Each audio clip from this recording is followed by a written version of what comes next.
Being things like lovely. I hope everybody is good. I hope Santa Claus was good to you. And you're staying healthy and not too under the weather. We've got a few folks out today. Just during COVID. So I pay attention to that. So at this time, we're going to call this regular meeting of.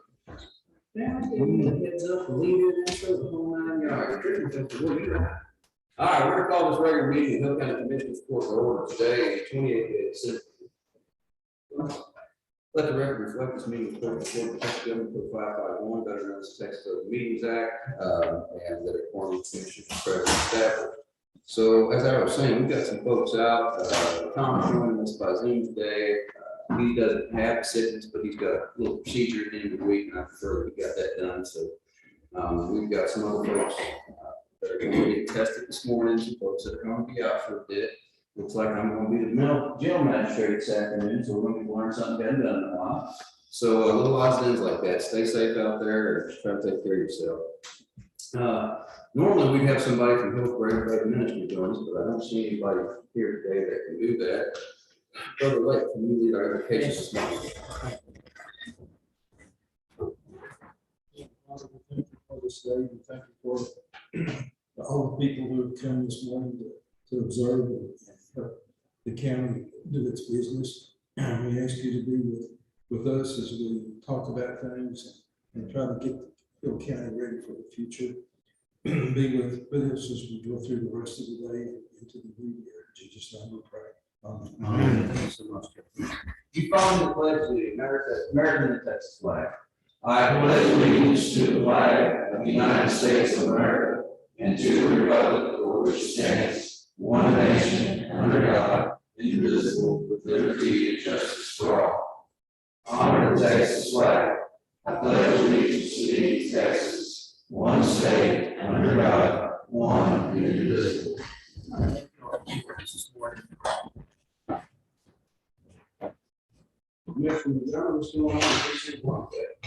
Person one is quiet. All of my guys are burning off their comp time and PTO time, very well deserved. They worked hard last year and they wanted to take off this week and burn all their stuff. So probably not much. But, wow. I appreciate whoever's stealing the tires from my yard. I can tell you that. Doing that non-prosecution for the tires. This tires we're talking about, we picked up on side of the road. Yeah, it's all tires. I can bring you some more. No, that's all right. You get your own thing. Can you make a sign that says if you're worried about cameras, you can point you some locations where tires are on the side of the road, they take them up there for me. Darndest thing I've ever seen. That's something else. We get to Commissioner Trump wants that in the precinct too. That's the same thing, you know, all the guys take off this time of year, call it their vacation time. And actually it's not that many days lost, but it does get some time off for. But other than that, it's pretty quiet. They come back, we got things to do, road to rebuild. And I've got a guy that's gonna help me rebuild a dirt road in the next few weeks. So he's gonna pay for all the materials, so that's a good thing. He put a house down there, is it? Eventually, yeah. Okay. Eventually he will. We just keep seeing this county, folks, they'll buy a cheap piece of land in the dirt road and want to upgrade it, and you have to expect that's just part There's of no, utility, infrastructure upgrade. there's no other houses on that road, so, you know, it's just a dirt road. We might maintain or blade it 2 or 3 times a year. If somebody requested it, but I appreciate them helping to upgrade a county road, so. Yeah. Commissioner Hawkins, what's happening precinct this morning? Well, I got 3 guys this week. They're a little short on time and saving time, so I got a many ditches, taking advantage of the dry weather like we were last week or last. Good deal. Kind of, it's rearranged some dirt in precinct 3. Mr. Lake, what's going on in precinct 4? Very good. This is the developer that really fixes the Boston Road. That's really good. Okay. And I'm tickled with that. We're going to put a little gravel on past that. But I would guess He's spending at least $100,000 working for. Oh, wow. Okay, great. It was a good thing to get close. Well, I sent, I don't want to talk about Philip personal business. Philip went to get checked out here second, Philip. So, IT world, those guys have been busy, guys and gals, have been very busy. They're supporting us again this morning, like they do our commissioners support this morning. So I know they've got a lot of projects going on, and keep Philip in prayer. From Tom Hemmer's point of view, I was giving emergency management. Tom, are you snoozing or are you listening to us? I see you are going. Jack, probably getting a cup of coffee. Anywho, folks, we're still in the middle of the pandemic. Now I got it unmuted. You hear me? Yeah, I can hear you. Good deal. All right. Well, one of the main things we're working on right now is we're trying to get that camera project at the fairgrounds completed. It'll be back. He got back last night, so we'll be back out there at the fairgrounds to get that ready for the. I got a meeting at 10 o'clock with the COG on some radio stuff. Okay. It's pretty lightweight. Other than that, I don't want to be around a lot of people Understand. before Thursday morning. Sounds good. Thanks, Tom. All right. Since we know that this new variant of COVID, that COVID virus is going through, and I mean, it's wearing some stuff out right now. This stuff is bad, not near as bad as some of the previous variants. If you haven't been vaccinated, you consider it. That's not guaranteed that you're not going to get this. It just may be guaranteed. That being said, here's the bad news. So people can rely on this monoclonal antibody or the version of that is used for this Omicron variant. It's out, it's gone. You can't get it in Central Texas. So there's a national shortage at this point. So be aware, just be aware of that fact. No reason to panic. It's just something to keep under your hat. School's out now, which is probably one of the biggest blessings as this thing passes through over the next 30 days or so. We'll go back to school before I think this passes. We have kept in stock PPE, personal protective equipment, gloves, masks, things like that, hand sanitizer. If you need that in individual offices, you need that, let us know, we'll get to you. There's a lot of that stuff going on. Testing, since we're shutting down testing on the 31st day of December, which is that Friday at Fairgrounds. The next day of testing will be January 6th. We reached out, got to deal with the school district. They have the old elementary school that's unused on Jane Lane across from the hospital. And our testing people will reopen shop on January 6th over there. So we've got that worked out. We'll continue to test and support the community. We've been in contact with the county health authority, or Dr. James Dearhart. He's very happy to hear this news, and we're still listening to direction from him as we move forward with this. Big things coming up in the county in the next 35, 40 days. We're the county fair. We're doing some work, as you heard Tom say, at the fairgrounds, installation of cameras.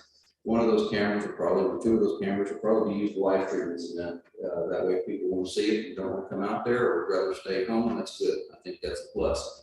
If we can make a way to make this available to folks where they don't have to show up, maybe they won't get sick. I think that would be a good thing for all of us. I'm also going to talk to some folks about striking the parking lot out there. I've got the bid. It's about $5,500. I'm going to pull the trigger on that this afternoon in writing. And that will allow us to have some actual strike parking on that lot and hopefully maintain the traffic out there, simply because it's getting very difficult during the fair to run a fire apparatus or an ambulance to respond to an emergency, just because the parking's been haphazard for a lot of years. We're kind of good with that. So that's something that we're going to get moving along. I've got off the rest of this week. At least I thought I did. It's not looking like that at the moment. So we'll see how that plays out. If you need me, I'm always available 24/7. Call me by cell phone, catch me on the radio, I'll be around the house, just those situations are fine. Otherwise, I hope everybody had a very Merry Christmas and things went well as you wanted to. Let's go ahead and dive in. Oh, one last thing too, before I get off this. I had correspondence from December 16th from Mr. Mike McKibben, the chief treasurer, letting us know that we cast our votes for Mr. Eugene Fulton, and he was reelected to the board. So our representative to the board is Eugene Fulton for the Cook County Treasurer District, and he was reelected. All right, moving into our I'd agenda like to today. say one more thing. Yes, sir. Last week's lunch, Tony did a fantastic job Yes. getting everybody served and getting it out quickly. And I thought it went well, and I thank the precinct crews for helping put up after it's over with. And Thank you. I think it went well. I appreciate all the precinct crews, your crew coming out and setting it up, Ms. Crumpton for making all those beautiful table decorations. Rhonda for making sure we had things coordinated with the appreciation part of the program and along with Tony's. I think like I said, the way he set things up, boxing goes, is fantastic. Thank the vendors that helped donate to that and the departments that helped make it happen. Good turn. We appreciate it. Good time. All right, moving into our consent, open forum. Forgive me, I'm just gonna open forum. Is there anybody here for open forum? Ken, you got anything for us? I need some rain. Yeah, don't we all? Yes, It's a little dry out there. cracks are getting bigger. Yeah, you live a log cabin right now. I talked to Brad the other day and, I feel the lake is getting down, or it's getting close. Ooh. We need a little bit of rain, that's for sure. Anybody else for open forum? If not, thank you very much. We'll move into our consent agenda. We have action on minutes of December 14th, 2021, invoices on November 30th, December 8th, 10th, 28th, 2021. Action on payroll December 17th, and action on monthly report revenue disbursement. That is the consent agenda this morning. If there's anything you need to take off or separate individual discussion, please let me know. Otherwise, I'll entertain a motion. to Make a approve. motion to A motion and a second to approve the consent agenda as presented. Any addition, deletions, corrections, or otherwise? If not, all in favor say aye. approve. Aye, all opposed, any abstentions? The ayes have it, and the noes no. The email was easier, but it wasn't exactly easy. It was difficult. They leave off about half of it. That's the issue. Okay. You're gonna have massive amounts of accounts payable. What we're doing is taking the accounts payable order and we clipped it underneath for the clerk's sake, so she doesn't move and read on me later. You say something.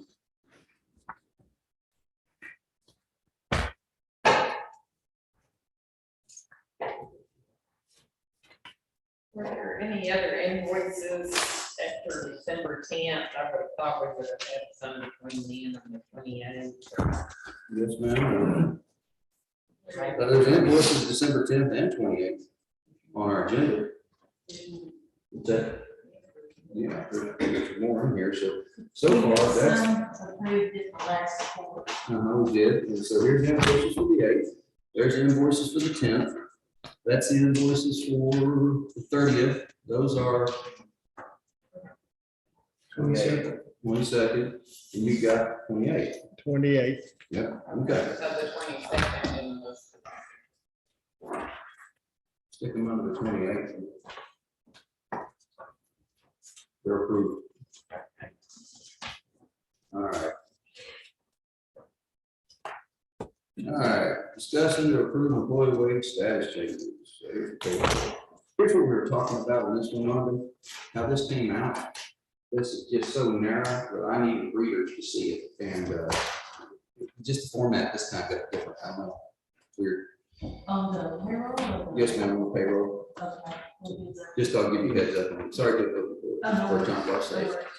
All right, we have approval employee wage status changes. We have before us today, David Miller from CSCD is moving up to CSC Officer 1. I guess that's good. We have Lucy Salvador at the Sheriff's Office is a new hire. Welcome aboard, Lucy. Nancy Ayama is retiring after 17 years of service to the Sheriff's Department. 17, that's great. So happy retirement, Nancy. Gary Ward, filling in for part-time employee out for surgery. So he's just gonna fill in for this, and when a part-time person comes back, he goes back to retirement. Yep. Okay, good. That's how the budget. Zach Brown over at the Sheriff's Department is, hey, you got a SWAT certification. Good on Zach. Great. All right, so that is the employee wage status change. Make a motion approved. Motion for a second. All in favor say aye. Aye. All opposed. Any abstentions? Motion carried. Number 2, discussion of approved bonds. The next month, the bonds get kind of lengthy. Everybody removes this time of year. So we got bonds from Eubank, Marshall, Eubank, Mr. Clerkville County. We've got, we have a notary bond from Mr. Greg McCurley with CSCD. Bond from Mr. Terry McElrath with the Juvenile Probation Office. We have bounds from Mr. Jamie Miller, Bill County 66 Judicial District, at CSCD. And that should be all of our bonds today. And that is all of it. So, motion and second to approve the aforementioned bond, all in favor, say aye. Aye. All opposed, any abstentions? Motion carries. Number three, discussion and approve appoint Mark Cracker, Regional Heart Attack and Sexual Assault Response Team. This is a bit of an oversight on our part. You should have put it like you did for the sheriff is designee. Instead, we put a specific individual, Mr. Matt Boyle. Well, I think it's pretty common knowledge, Mr. Matt Boyle has kind of moved up in the world a little bit, moved on to greener pastures. We wish him the best and thank him for many years of service to Hill County. But it would be my recommendation that we notify the Regional Heart Texas Sexual Assault Response Team that we appoint either Mr. Mark Pratt or his designee to that team, not a specific individual. Make a motion. That's all right. All right, motion and a second to appoint Mr. Mark Pratt, Hill County District Attorney, or his designee to the Regional Heart of Texas Sexual Assault Response Team. Okay, I'll call the question. All in favor, say aye. Aye. All opposed, any abstentions? Motion carries. Sheriff, I got a phone call I owe you about this, and I don't know if they've met yet or not, and they're supposed to have already met, so. I'm going to touch with those folks today down there and get that rolling. Number four, discussion and approve vehicle lease purchase agreement for Hill County Sheriff's Department, and these be contracts number 3055C, 3056C, 3057C, and number 3058C. What we got today, guys? These are the new vehicles that were already approved, taking possession of, and then, How long did it take? they always changed it and put their unique number on requiring your signature, so that's basically this. How long did it take to get, just out of curiosity, how long did it take to take possession? It was over a year, or right around a year, I think is what it was, because it's like chip, probably. Wow. All right, well, we have it before us, and it's gonna take me half a day to sign all these, because we want to initial every page now, as will. So we have a motion to approve the lease purchase agreement for the Hill County Sheriff's Office with the aforementioned leases. Make a motion. We have a motion, Commissioner Montgomery, second, Commissioner Lake. Any further discussion? If not, all in favor say aye. Aye. All opposed, motion carries. Number five is discussion of approved contract with Ice Construction. I'd like to approve with one caveat, and that is, we have not heard back from Ice Construction on it. It's an extra contract. It's an AIA contract. So I'm happy, I'm satisfied that our attorney has drafted a very good contract, and we have proposed a payment schedule to them, aka, draw a quarter at 10% retainage. Is that correct? The other question I have is, do you want to put a construction schedule in there and have a substantial completion date in the contract? I think so. That's something I need to ask. What is realistic at this point? I will tell you that, well, you know what I do, that it's difficult to get certain things. And I've been hesitant to do it, but at the same time, you wind up in a situation like we have here at the courthouse, just keep dragging out. So is 6 months a realistic build time for the building nowadays? Okay, I was gonna say minimum 9 months. okay, so 9 months? Yeah, Y'all think they can do the minimum?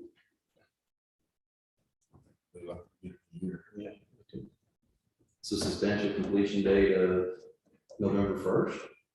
That's 10. And I don't want to drag it out either. I don't think these guys, they're not going to sit on their hands. But that being said, I think it's something. Okay, so we have a motion to approve the contract with the payment schedule and the substantial completion date of November 1st, 2022. Motion is second, and we approve our county attorney to do any additional. You're saying for 25% payments with 10% retainage? What do you think? Me. Okay. If they come back and say, great. I hope that, yeah, I'm working with that. We got a history with these guys, and they treat us fairly well in the past. I mean, so if they want 30 degrees instead of 25. I'm okay with that. You guys, what are your thoughts? Okay. All right. So we have a motion and a second to approve the contract with Ice Construction with substantial completion date of November 1st, 2000. Substantial completion date of November 1st, 2022. Payment schedule of 25 to 10% retainage or 33 to 10% retainage, and leave that to the discretion of the choice of the folks at Ice Construction. Clear, Clint? Second. Second. A motion second. Anything further? Any discussion? I'm looking forward to this project, guys. I'm getting this ag building up and getting those folks out of there. It's gonna be huge for us. And I'm really thinking this is gonna be a huge move for that program. All right, in which case I'll call the question. All in favor, say aye. Aye. All opposed? Any abstentions? Hearing none, say the motion passed.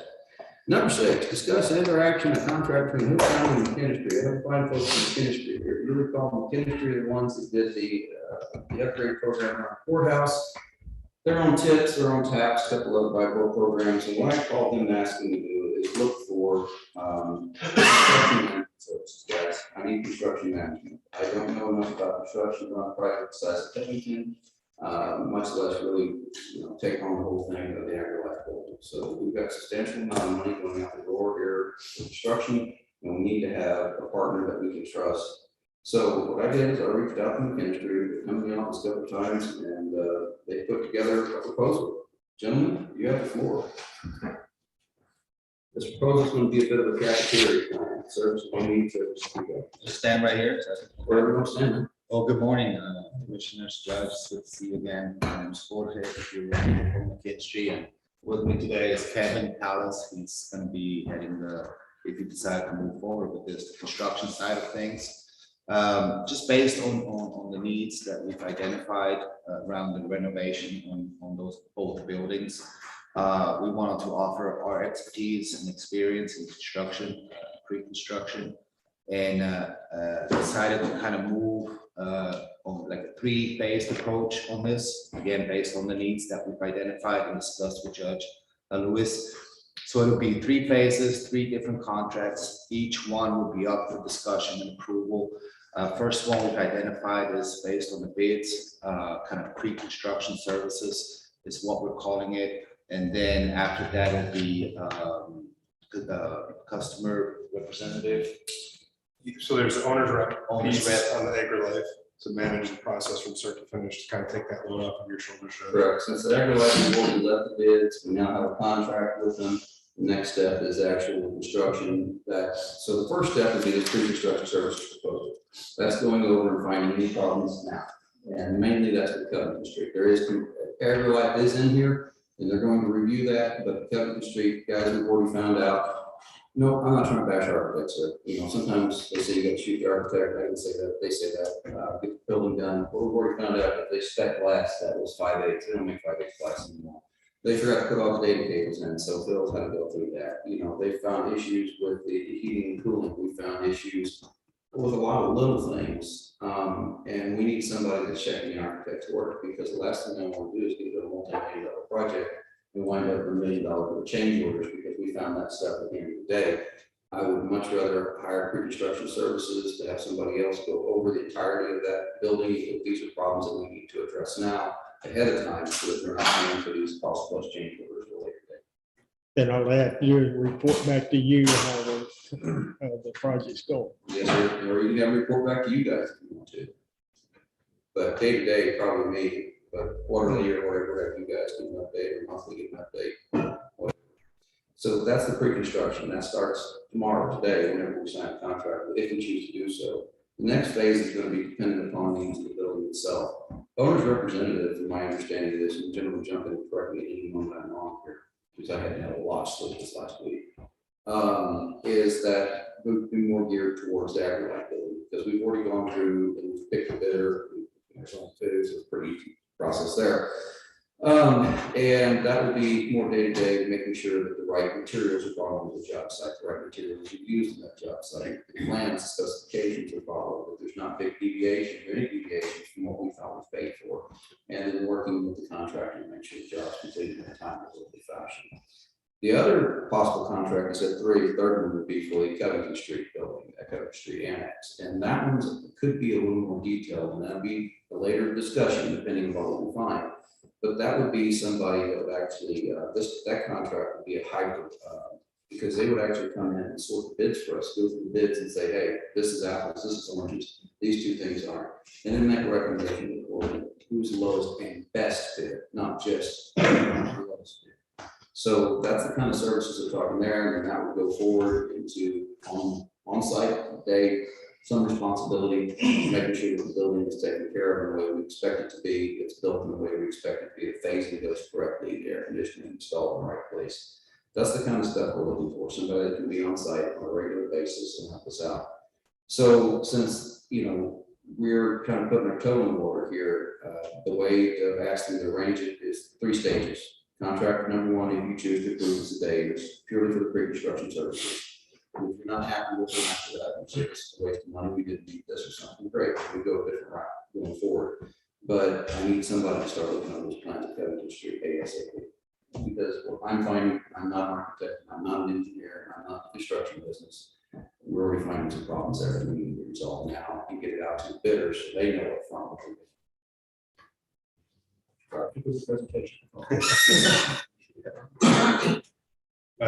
Yeah, spot on. The first phase is through pre-construction, so we'll do all the design reviews. We've got internal mechanical, electrical, plumbing engineers. I'll be doing the architectural reviews, asking questions. We already have a meeting set with you after that to go through those questions, because obviously you know how the building's going to operate. So we'll make recommendations, we'll ask questions, and then we'll work with the architect to either release a construction bulletin on AgriLife, or on the Covington Street, it would be a full addendum to bid before the bids go out, so you guys are getting the best bang for your buck. And then all the way through doing bid interviews with your subcontractors prior to moving to the next phase of the project to make sure we're comparing apples to apples. Just hourly or fixed price? Fixed price, Fixed price. 34,000 and change. Fixed price, 34,000. You have one mistake. It's gonna cost you more than that. I agree. There won't be anybody on site every day. It'll just be kind of a. This Come is and just go. pre-construction. So once we move into whether it's the owner's rep on the AgriLife or a full turnkey on Covington, that's when we would move, you guys would have another proposal in front of you, and that would include full-time site superintendent on site, managing the day-to-day, managing the schedule. On Covington, it'll be more important because you have phasing where you're gonna have people in parts of the building and moving people around. And there are other things that we're having to talk about, like sound barrier, you got active construction going on this side of the wall, and that, then on the wall, other side, DPS is trying to do their job over there. Other things that architects didn't catch is it looks like some of the AC is tied in. How are we going to phase out the AC systems? We're gonna replace all the AC, but part of that AC currently cools the EPS office and the secretary, which we can't move. And we could start construction once that means AgriLife may still be in there before that November 1st deadline. So a lot of different things going here at time, and I said things that we're just not picking up on until other people pointed out to us. That's no way to do this. That is no way to do this. So this is just pre-construction, Yes, sir. and then they'll come back with another bid contract to oversee the project. Yes, sir. I have a motion and a second to approve a pre-construction services proposal with McKinstry. Further discussion on this. Anybody got any concerns? Voice them out. I think this is the right thing to do because it's going to save us money. Nothing's cheap for buildings nowadays. The way price of materials keep going up, I don't want an extra semi-truckload of this or that to show up or wind up needing an extra semi-truckload of something later date. The only thing I'm thinking of is, this is pre-construction. They come back with a on-site project manager for those projects. It may be pretty good. It's going to be expensive. Yeah. Yes, sir. I agree. I just want to be that aware. Yes, sir. Yeah, I agree wholeheartedly. That's going to be the case. We talked to the judge about that. There's the good, better, best. The owner's rep is the good. You get the on-site supervision, you get the off-site construction management piece of it, reviewing submittals, invoices, things like that. What you don't get is the full turnkey risk management, all the way through warranty.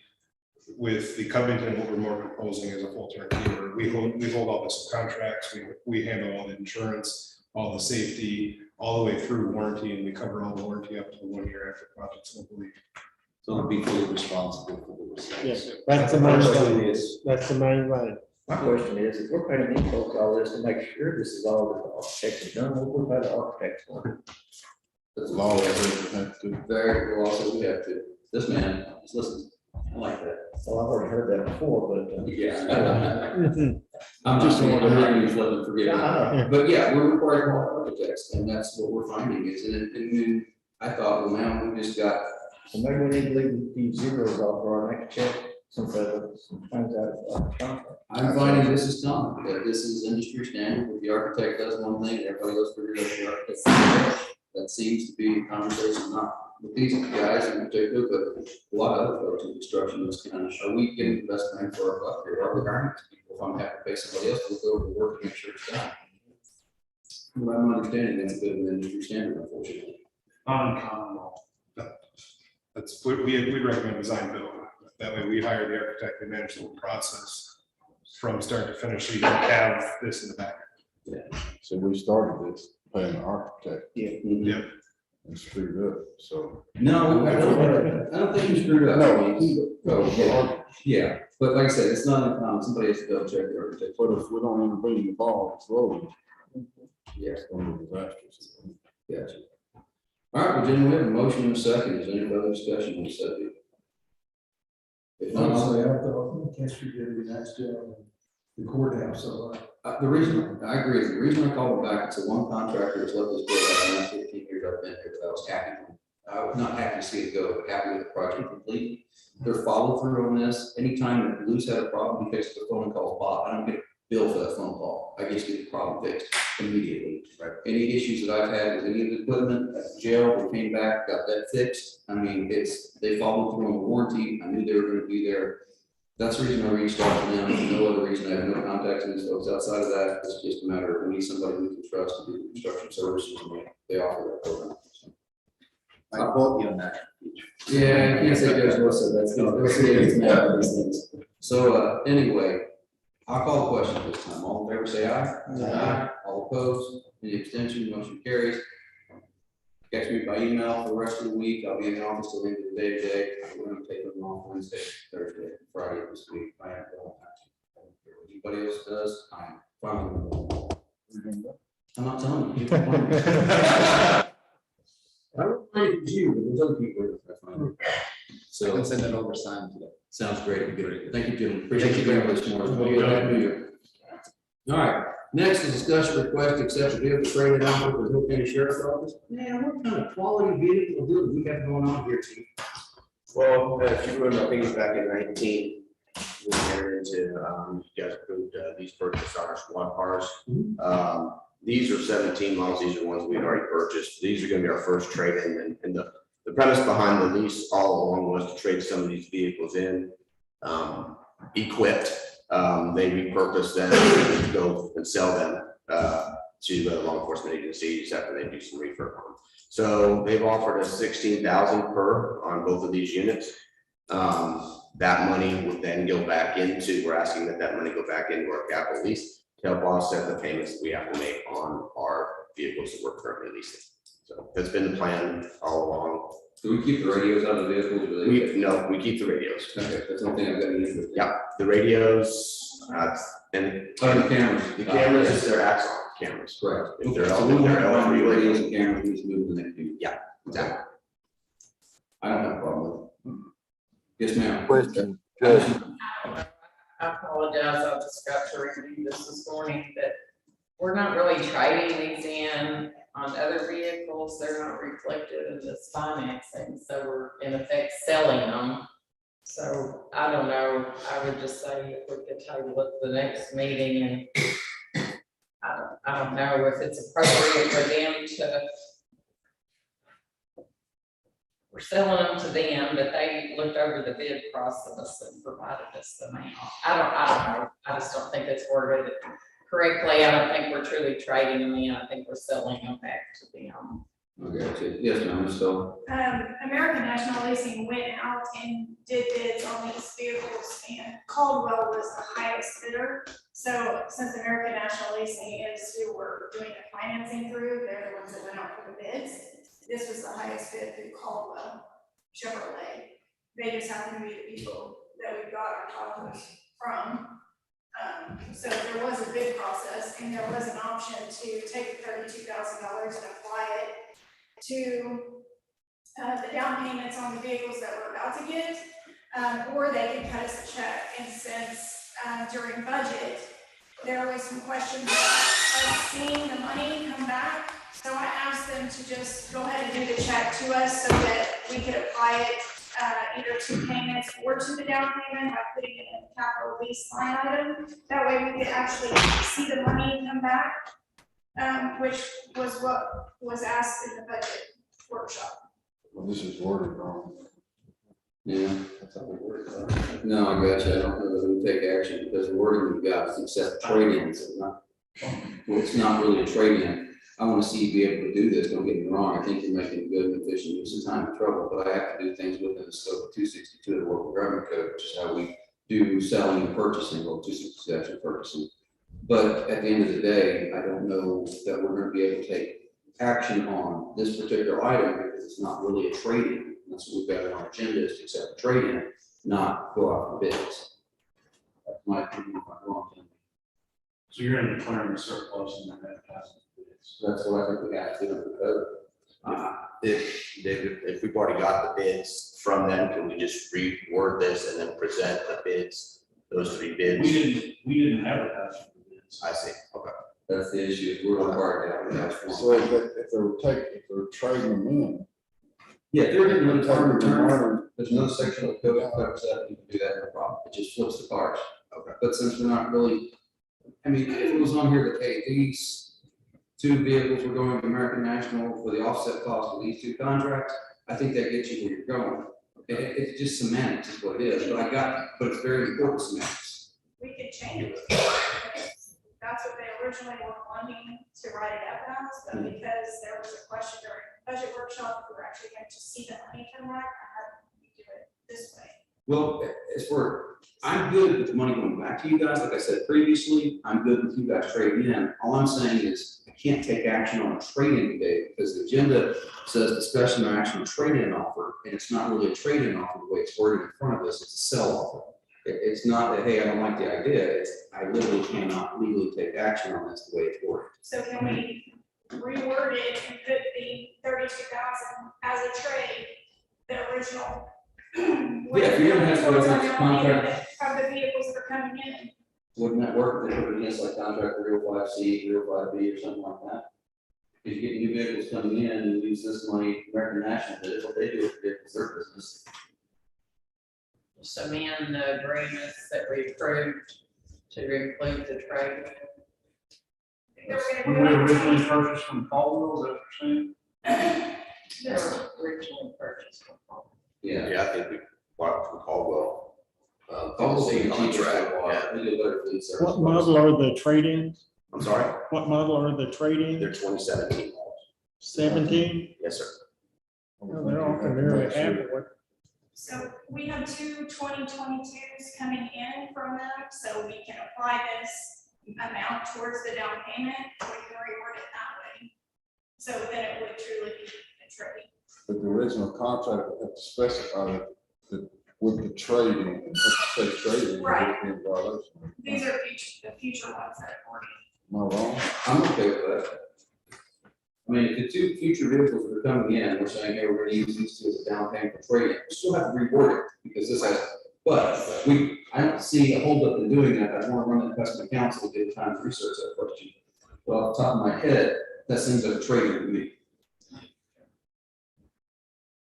So, We already have a contract for police 22s. No, because we don't get the final contract until we've taken possession, we just have the initial authorization through the budget workshop. And they won't have that unique number that they. Right, until we take possession. But when we do the purchase order from Caldwell, it can reflect the trade-in of the vehicles. okay, That's what I was saying. that's good, yeah. That's probably the cleanest way to do this. Okay, all right, so we're gonna bring it back the next, I don't wanna hold court first week of January, I don't. If we have to, we'll do it, but I don't. Probably the second week of January. All right, We'll make it. all right, good deal, thank you, sir. All right, we're gonna table this until our next regular commissioners court. Number 8, take action or approve, their flag solicitation qualifications. This is on the grant I'm going after down at the fairgrounds to expand the size of the building, put a commercial kitchen, do some other upgrades to it. Again, a federal grant, we're the only ones applying for it. I sent emails documented and obviously include the COG and all that to 3 different architectural firms, engineering firms. Exactly one replied to me, MRB Group. So I suggest, and I actually make a motion that we approve the solicitation for qualification of MRB Group architects. Second. Motion is second. Any further discussion? If not, I'll call the question. All in favor, say aye. Aye. All opposed, any abstentions, motion carries. Number 9, discuss and approve formation of county dispute resolution I program. have one question. Yes, When that building goes out, will they get too close to the other building? I don't believe so at the moment because it won't go any further than the current storage shed that goes off the side. So it wouldn't be, you know what storage shed is on the east side, that's about the length of how far off the building will go. So it shouldn't go beyond that. So we might have to move the propane tanks? That would be the only problem, yes, with propane. The only thing that's actually hooked up to propane anymore is the stove in the kitchen. Yeah, I mean, we'll need the propane tanks for that, or that building too. Correct, and those It'll be running. I would do 2 things here. Number 1, in that process, when you put the propane tanks, it's not spec'd out in our bids, and that's one of those things which we called earlier. I recommend you go with an underground propane tank. Put it underground.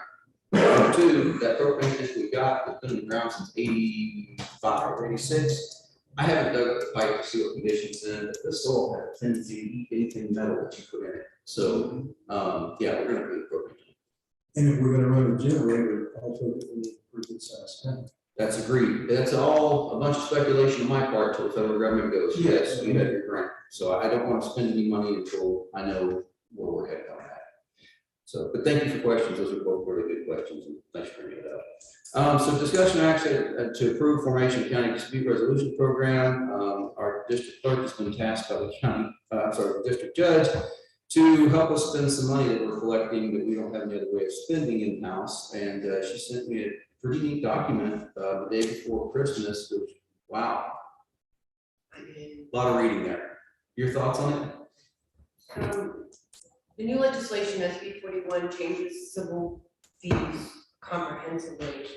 Included in the local consolidated fees that we are to collect, there's a $15 fee for this dispute resolution program. The state says if you don't have a local program, the money will remit to the state. So many counties across the state are doing just what we're doing because it will, if you look at the statistical numbers, it will average about $30,000 a year across all courts. So that includes Nicole's office and our office collecting this fund. What that does is it offsets the cost for litigation that happens in all courts. It offsets the cost of attorney fees, the cost of litigation for dispute resolution or mediation. David, I sent you all of this stuff. I'm not very good at the whereas, therefore, thou shalt art, but. Looks fine to me. Yeah, I don't have an issue. There's 2 places in the code that address this. It's pretty broad. Many counties do.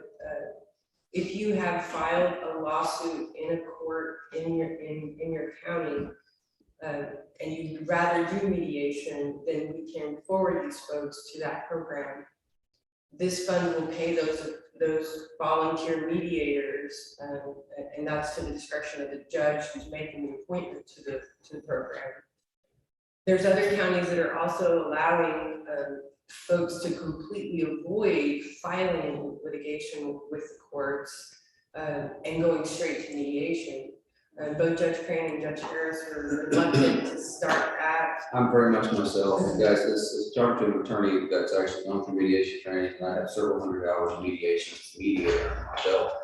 This is a very, very effective tool to unblock courts, to speed up courts, to do dispute resolution in a manner where we're not sitting here doing everything for jury trial, which comes out of the county budget. For example, I was an in-court mediator for some time with Dallas Court in-court mediator group, and we would do mediations in the JP court. And what that caused is everybody filed their lawsuits, with the exception of everything except for evictions. Everything was set to a mediation docket for any pretrial pleadings, for any hearings, for anything set to mediation docket. 73% of the cases they set to the mediation docket settled that day or that week. That's 73% of the cases. Now, we don't have the kind of volume that they have that everybody needs, but I'm just simply saying mediation is a very effective tool for a lot of parties that they don't want to fight it out. They don't want to go in collections. They want to find out a way to get out of the problem they're in, especially when it comes to debt collections. Sometimes in family law, it really settles things down. It's been a useful tool. I can see certain times, rare, but certain times, probate settings and mediation would be useful. This program is not going to solve all of our problems, but at least it allows us to keep that money in house. And when we have indigent parties, or we can use this to offset the cost, to try to get some resolution before the clock, before it takes a bunch of You time. would use the standard ability to afford court cost application that's promulgated by OCA for applicants that can't pay the fees. The per application fee and per party fee. But the other advantage to doing this is that it is free for justice courts. In other words, if you have a debt claim pro se, and it's in a JP court, those costs are waived for those lower courts. So that's advantageous for the JP courts to push their folks to mediation rather than, because they wouldn't necessarily have an attorney that could help navigate the whole legal process. So this would help them. Susan, what you got? So I'm just trying to understand this. So the indigent people would still pay through the jury fund, but this is to pay mainly mediators to assist people with their civil problems. Well, Yes. they have an inability to afford the application fee because the proposal is to charge them an application fee for the court coordinators to be able to process them. And then, put and control mediation docket. So, and then of course, there's a per party fee, which also, there's gonna have to be filings. If they have an active lawsuit, obviously there's gonna be some kind of preparation of a resolution document that can be presented to the court for the final resolution of the case. Other courts have taken I think they give JP one swearing in Tarrant County, but many other courts have filed a set of documents. And it's a multi-part set that comes with, an agreement to mediate, so it covers the court, covers the mediators, and it's basic set rules, 2 to 3 pages. The next row of documents comes into your settlement agreements, and then you're going to have consent judgments and different words for it. Basically, hey, I'm going to do X, Y, and Z. And in return, I promise that if I don't do X, Y, and Z, that you have an agreed judgment that both parties can execute that. So there's different ways. I like the idea. So I think this is a wonderful idea. I think there's no point giving this money back to the state. We might as well use it in-house and help people with county truck themselves in these disputes. There will be some logistics on each coordinator setting up and then getting a rotation of attorneys to volunteer to participate. Like Judge Harris as the administrative judge, she said, okay, I'll.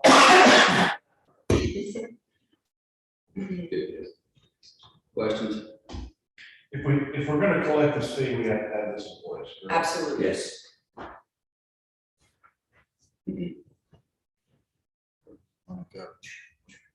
Where's the money go? It's gonna go in its own unique fund, be set aside for this. We'll have to ultimately, I think, in our mind, part of the jury fund, makes no sense to put the budgetary line there. Tyler created a fee code that's from the top down, so it'll be the same fee code across all nodes for the county clerk, district clerk, and the JP courts. So it should all map to the right place, and Susan will be able to. For us in the budget, so we're gonna put code for revenue and then the code for. That's why we just have a big fund. Right, and we created the code already, or Tyler. So I think we're good. The infrastructure is built in already. Good. I'll make a motion. Second. I have a motion and a second to approve formation of the County Dispute Resolution Program. Any questions? Thanks for a healthy discussion. Anyway, I'll call the question. All in favor, say aye. Aye. All opposed? Any abstentions? Motion carried unanimously. All right. Do you have that order, Judge? I'm sure it's in there somewhere. And I'll get it to you. Because it needs everybody's signature. Yeah, it's not. It's not. I shuffled it out. I didn't print it out because I got it I'll out go Thursday, grab it. after I left Thursday. Yeah, we'll go ahead and do that. All right, so number 10, discussion approved certification revenue. And Ms. Wilson left this in front of my door about 9:30 last night. So here's everybody's chance to review this, go ahead and pass, take one, pass it around, take one, pass it around. There you go, this is county various departments. Anybody else want a copy? If not, so then the next series of documents is going to be our budget amendments. So bear with me, I'll pass all this out to you guys.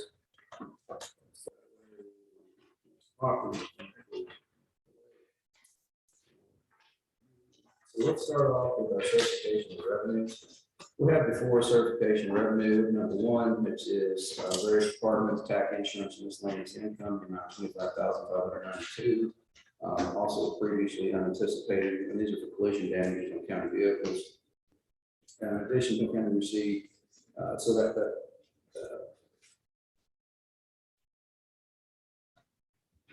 okay, Hill County also received reserve fund revenue for tax in the amount $31,636.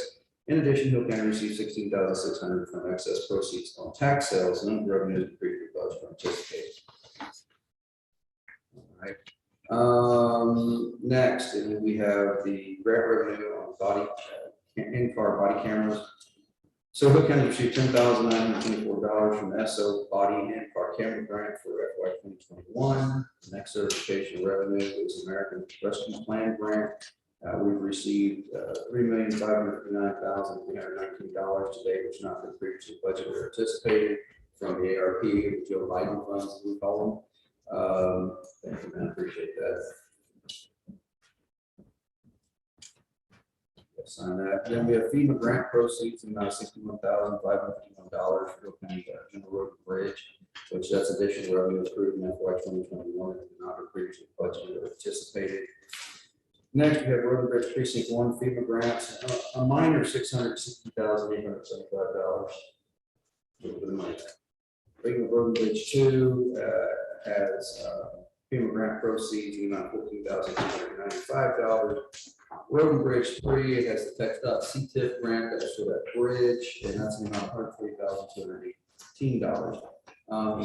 That's a lot of grant funds in there. I think to date now with this, we've figured out a little over $30 million since 2007 that we picked up the grant funds for the county. Not obviously all that's my doing by any means whatsoever. This board has done a lot of that here in Stevens. The auditor's office has helped us tremendously keeping up with that. I greatly appreciate that. Guys, we do a heck of a job picking up grants around here. Sheriff's office has been a big contributor to applying for those grants. Tom Hammer has been a massive contributor to that. So I just want everybody to know that non-grant money we pull through here is pretty incredible for county office. And those are the certification of revenue for this date. Motion to approve. Second. Motion and second to approve the aforementioned certification of revenue. All in favor, say aye. Aye. All opposed, any abstentions? Sounds like it passed unanimously to me. That leaves us to number 11, which is discuss and approve budget amendments. So this is going to take care of some certification revenue amongst others. So let's start off here. We're going to start off in our general funds. Account number 500. We have budgeted amount of $28,432. It's miscellaneous income. We're actually going to add $73,828. Amended budget makes it $102,260. That money is going to be laid out under EMC capital outlay of $20,667. Law enforcement repairs $85,761. Non-departmental bank service charges of $72. I'm sorry, I'm giving you the amended budget. Forgive me. Let me go back and tell you what we're actually adding. So EMC capital outlay is $20,667. Law enforcement repairs is $4,925. Bank service charges is an additional $22,408, and their non-departmental miscellaneous $25,828.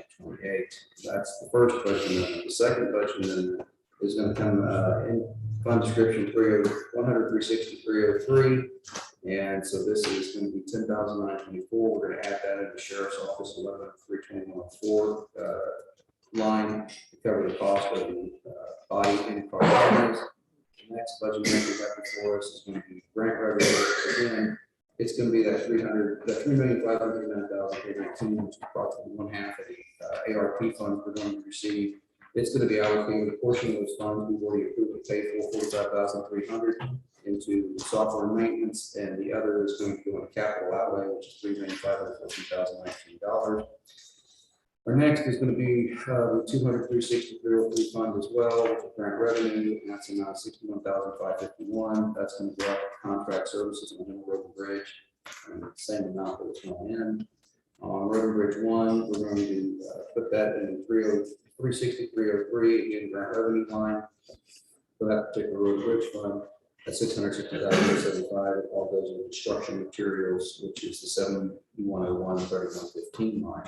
Same thing over here on precinct 2, we're gonna pick up 14,295 and 202-36303. It's gonna wind up at 7102-3115 construction materials. And the last budget amendment I have for you today is Road and Bridge 3, that again, coming in grant revenue line, 140,218 is going to be laid out capital outlay, 7113 in the same amount. Those are the budget amendments for this day. Second. The second motion, reverse order, and I said motion and second to approve the budget amendments. If there's any other questions, please let me know now. So this is the final budget amendments for 2021.